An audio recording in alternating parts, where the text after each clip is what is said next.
E aí galera que tá vendo o vídeo, beleza? Meu nome é Paulo Clarindo e nesse vídeo aqui eu vou falar um pouco mais sobre a placa-mãe, que é esse importantíssimo recurso do computador, que sem ele o computador não ia funcionar.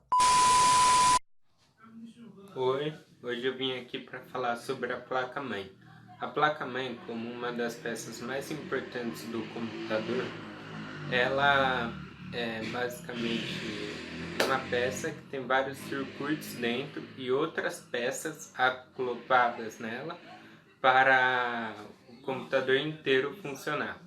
Na placa-mãe, nós temos o espaço do processador. O processador é um pequeno quadrado que ele fica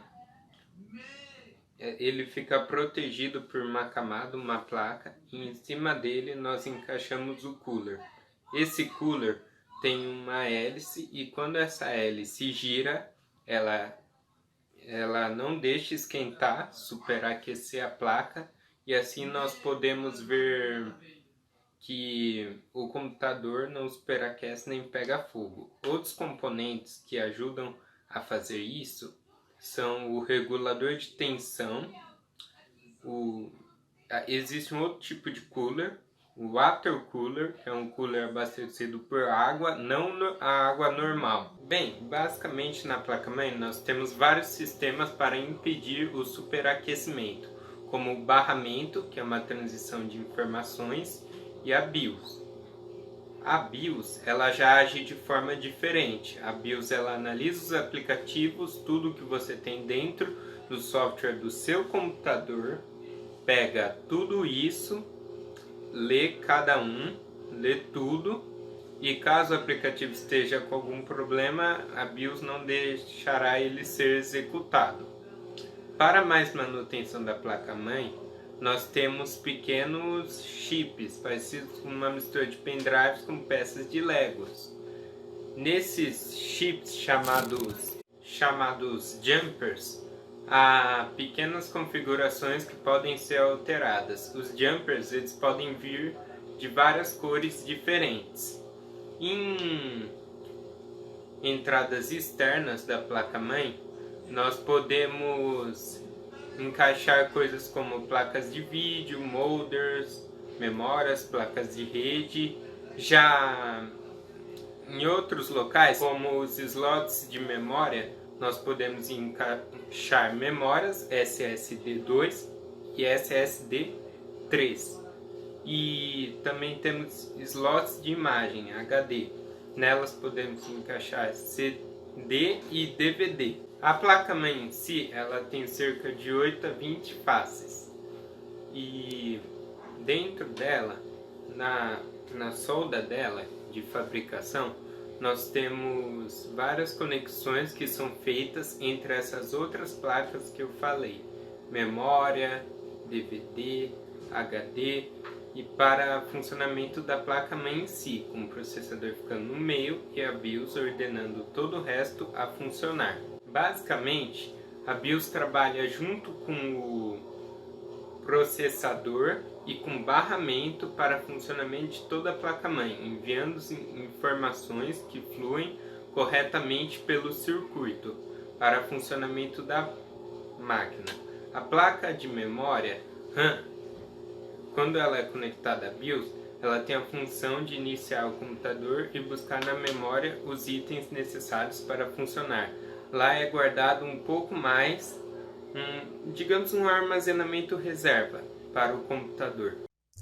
Bom, agora começando realmente o vídeo, eu vou explicar quando surgiu e que empresa que criou a placa-mãe. Bom, a placa-mãe ela é um componente de hardware que liga todas as outras peças, fazendo a comunicação entre elas. A primeira placa-mãe ela foi criada pela empresa IBM em 1982. Bom, basicamente o design delas é o mesmo até hoje em dia. Porém, não é só o computador que utiliza a placa-mãe, existe outros eletrônicos que possuem. Então é claro que não vai ser exatamente igual ao computador, né? Bom, agora eu vou falar um pouco sobre os tipos de placa. Bom, e um dos primeiros modelos de placa-mãe foi o tipo AT. Esse padrão ele foi usado até os anos 90. O que ocasionou a que ele fosse parado de usar é que a placa era muito pequena e somado com os cabos conectando ela, dificultava a transição de ar, fazendo com que a placa esquentasse e ocorresse diversos erros. Bom, o conector de alimentação, ele é composto por dois plugs, com 6 pinos cada, que devem ser colocados lado a lado de forma que os pinos de coloração preta se localizem no meio. Caso esse padrão ele não fosse obedecido, a placa ia simplesmente queimar. Ou seja, se você só colocasse um fio do outro lado, a placa simplesmente ia parar de funcionar. Bom, os modelos AT eles são geralmente encontrados em slots ISA, EISA e VESA, nos modelos antigos, e ISA e PCI nos modelos mais novos, chamados de PAPE AT. O PAPE AT ele é um modelo mais compacto do que a AT tradicional. Eles possuem apenas um conector, que é soldado direto na placa-mãe. Tanto nesse padrão quanto no AT original, é comum os slots de memória serem Slim ou ST-RAM. Bom, o próximo tipo de placa que a gente tem é o tipo ATX. Como o próprio nome já diz, ele é uma melhoração do modelo AT. Uma das principais características desse tipo é o maior espaço interno, proporcionando maior ventilação, que era um dos principais erros do modelo passado. Outra característica importante são os conectores seriais e paralelos ligados diretamente na placa, sem a necessidade de cabos. E um melhor posicionamento do processador, evitando a falta de espaço na hora de realizar uma instalação de uma placa de extensão. Em relação à fonte, tivemos algumas melhorias. O conector de energia não é possível ser encaixado errado devido ao formato. Nessa placa serão encontradas memórias SDRAM, Rambus, TDR, TDR2 e TDR3. Bom, se a placa ela não for alimentada por uma fonte ATX, é possível ligar o computador através de um sinal externo, por exemplo, uma chamada recebida por um modem instalado, que isso já na época já era um grande avanço, né? Bom, agora vamos para o próximo tipo. Bom, agora o tipo de placa que a gente tem é o tipo ITX. O padrão ITX ele é destinado a máquinas mais baratas e mais compactas. A grande ideia da placa-mãe ITX é ter tudo on-board, dispensando a instalação de novos periféricos. Com isso, o seu tamanho é bem reduzido, já que não há necessidade de muitos slots de expansão.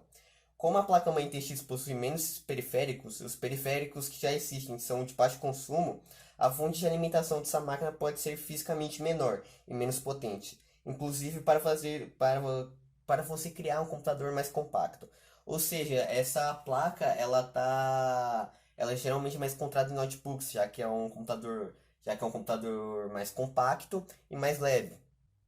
Bom, o próximo tipo de placa que a gente tem é o tipo LPX. Esse formato de placa ele foi criado para que permitir computadores mais finos, já que em computadores normais as demais placas serão instaladas perpendicularmente e não paralelamente. Ou seja, você ia conseguir colocar a placa-mãe, placa de rede de um jeito mais fácil em computadores mais sofisticados e mais finos. Bom, o próximo tipo de placa que a gente tem é o tipo PTX. Ele é um formato de motherboards criado pela Intel e lançado em 2003 para substituir a ATX. Bom, a principal diferença entre as duas placas está na posição dos slots. As placas-mães PTX são como se fossem a sua antecessora, vista em um espelho, onde hoje estão os conectores das portas seriais, paralelas, teclado, mouse, USB e entre outras. Bom, passando agora para o nosso último tipo de placa, a gente tem o tipo de placa NLX, que foi criada recentemente e é designada para microcomputadores, que usam Pentium 3 e 4. Esse design ele reúne as melhores características da ATX e da LPX. O padrão NLX, o conector para a placa de expansão está localizado em uma das laterais da placa, e é um contato de porta contém 340 pinos, similar ao usado por placas de expansão. Assim como ocorre no LPX, no formato NLX, a placa-mãe não tem slots. Os slots ficam em uma parte da placa, chamada backplane, onde a placa-mãe é encaixada.